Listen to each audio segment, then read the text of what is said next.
Hello everybody, my name is Starrapter, and as always, I'm hyped to talk to you guys about Star Wars. It is my passion, and I want to talk about the comics, the novels, the TV series, and anything else that connects to the lore of the films that we all know and love. This week we have 3 new comics I want to talk to you guys about. First off, with the Marvel ones. This one being Star Wars issue number 49. We are getting ever so closer to issue number 50, which will bring us closer to the events of The Empire Strikes Back. So this one puts a cap on the story arc of Mutiny at Mon Cala. And in this particular issue, we have the rebels, Leia, Han, Luke, and they have just pretty much recruited the Mon Cala Star Cruisers from Mon Cala. So they are trying to get out of there with all their ships that can bolster up the rebellion's fleet. And wouldn't you know that the Empire gets there and puts a blockade around the entire planet, and this whole issue is one big space battle, and it's them trying to get through, and they do penetrate through the blockade and get out in time. And months go past later, and we do find out that Queen Trios, who was supposed to be on the side of the rebellion, is actually playing a double agent, and she is reporting to none other than Darth Vader, and that will lead us into issue number 50 because he knows where the rebel fleet is and he's going to decimate them, and that'll get us closer to The Empire Strikes Back. So all very exciting stuff. So I want to break this down into a little bit more specific area here. First things first is LaRocca. I know a lot of the people in the community, myself included, have kind of flagged his artwork, especially with the faces, as being some of the most disappointing in the Star Wars line, and it has gotten better with the faces. But where LaRocca really shines is in his space battles. His depiction of the kinetic nature of the X-Wings and the Star Destroyers and the Millennium Falcon, and this felt super cinematic, guys. Like, I was really hyped. Like, this is how you actually bring the end of a story arc to its close in epic fashion. It is just amazing seeing these ships just flying by and feeling like I'm absorbed into a movie, but it's really just a comic book, which is pretty incredible. And I gotta give my hats off to everybody involved with this issue. And something that makes this issue even greater is the amount of sacrifices made. So we have Urtia, who is that guy who was a Mon Cala, and well, he passed away, so that's why I'm using past tense. And well, he was the one that didn't want the rebels to take his fleet. They were occupied by the Empire. He didn't want to risk giving up his fleet to the rebels. But at the last minute, Leia changes his mind. And well, he makes a sacrifice to have the rebellion on these ships to get the Imperials off them to go fly away. So that was a really great kind of change of tone for that character. And then there was another moment where Akbar, yes, Admiral Akbar is in this issue, of course, and he orders one of his soldiers, one of his other pilots or captains of the other ship, what have you, to do something very sacrificial and pretty much commit suicide in order to buy an out for the rebel forces to get out of there and go to hyperspace. And jumping off that point, I thought that was a very poignant kind of moment where you see Akbar just trusting and even telling the guy that, look, this might be fruitless. It might not even work, but you have to volunteer. And it was just a very, sad moment. And it just shows you the amount of influence that Akbar has over his fellow Mon Calamari and his fellow rebel soldiers.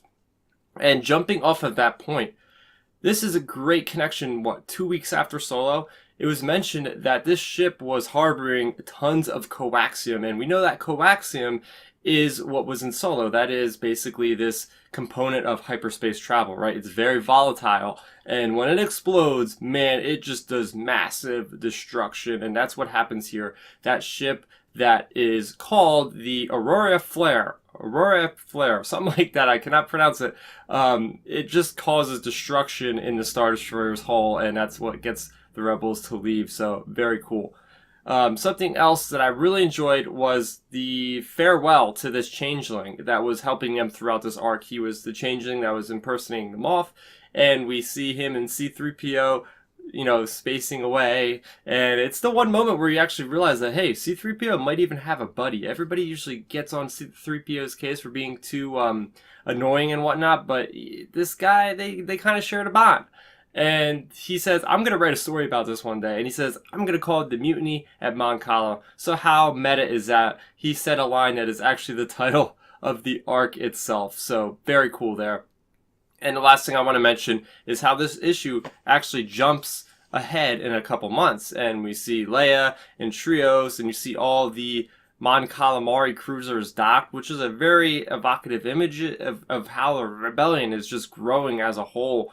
But you know that Hope is going to die, which is actually the arc's title for issue number 50 moving onward. And that is just it's just setting us up like, yes, the rebellion, they had this victory, they were able to get all these ships, but it's not really going to do much because the Empire is going to strike back and crush them. So overall, very happy with this issue. I cannot wait for July 4th. I'm not going to be waiting for the fireworks or the hot dogs or the cheeseburger. I'm going to be waiting for my comic store to open up, if they're even open up on July 4th.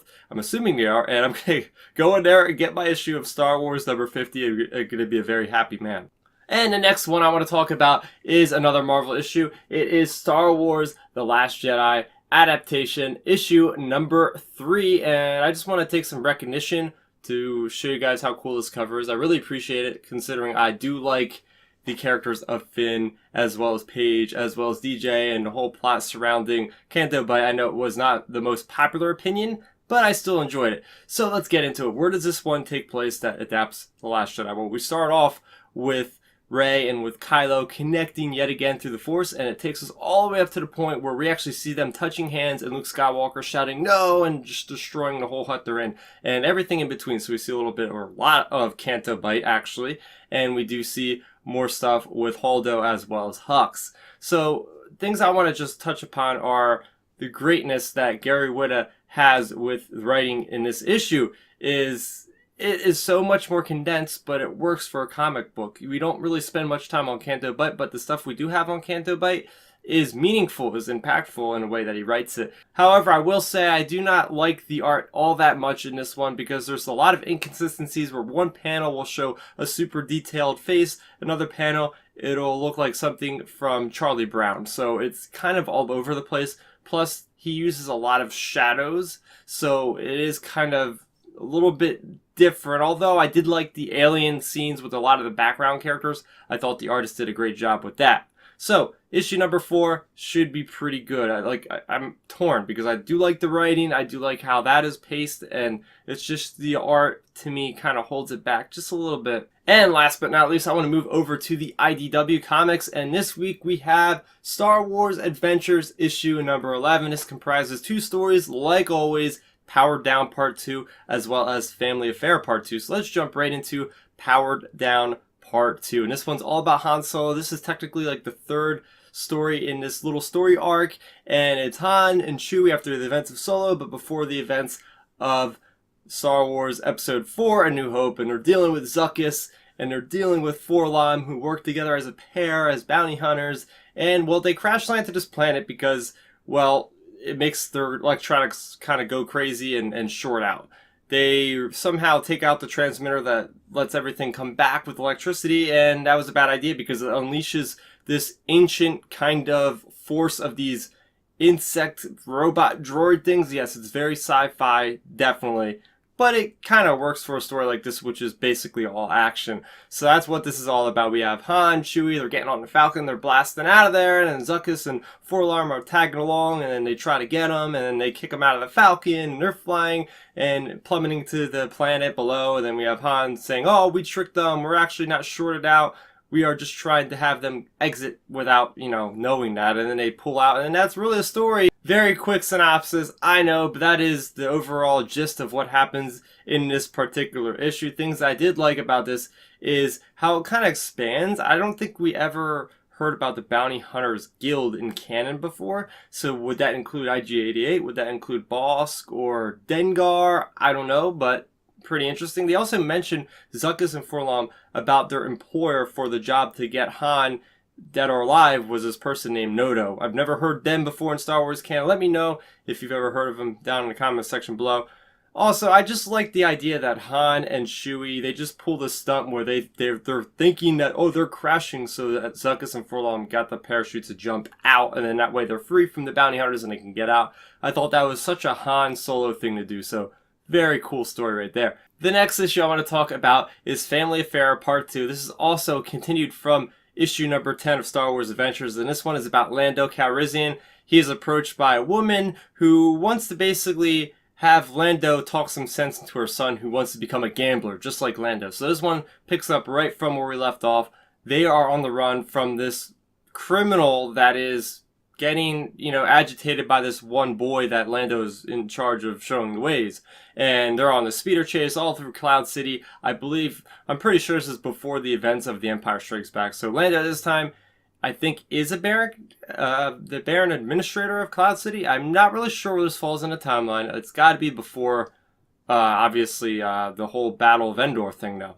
So anyway, this is all about, Lando just showing the ropes in. At the end, Lando planned it all with this criminal guy that's really his friend, and it's somebody that we see in The Last Jedi in the background. So, yeah, it was kind of like a nice happy ending, like, hey kid, don't do anything stupid because you could really die if you try to live the lifestyle that I live. But at the same time, it was showing Lando, like, oh yeah, this is how you used to be with your old smuggling days. So it was an okay story in my opinion. I think there were some great action parts to it, and it does teach the kids a lesson. So, talking about specifics, I did like seeing the Last Jedi kind of Easter eggs. I think the speeder that this one criminal boss had was the same one from The Last Jedi, where the Fathiers are like jumping through Canto Bight and they crush the speeder. Go figure, I was just talking about Canto Bight in the last issue that we were talking about.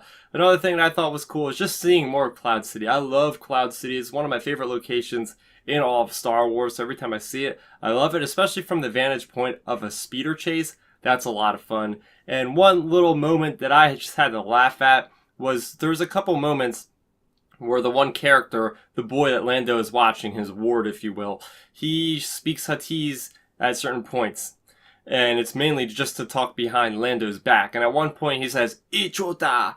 And you've heard that before in the Star Wars movies, and they have the little translation from Huttese. It says, too vulgar to actually say in this book or something of that nature. So I was so hoping, I was like, yes, we're finally going to know what Ichuda says. And then apparently it's even too vulgar for the comic book. Yet again, this one is rated for the younger kids. So, you can't go too crazy with the language. But anyway, that is issue number 11 of Star Wars Adventures. Another thing I want to talk about is Star Wars Celebration Chicago 2019. This guy right here has got himself a 5-day pass as well as access to a hotel. So yes, I'm finally going to Celebration. I'm super pumped. This is going to be like the mecca of Star Wars for 5 days from April 11th to the 15th, I believe. That's the dates that convention will run through. There's going to be tons of news. I hope to see some of you guys there. Please let me know in the comment section below if you are thinking about or if you are going to Star Wars Celebration. It's going to be my first Star Wars Celebration. It's going to be Star Wars Nirvana, guys. I don't know how I'm going to actually prepare, but the sad thing is I still have like 10 months before it happens. So yeah, let's talk about that in the comment section below.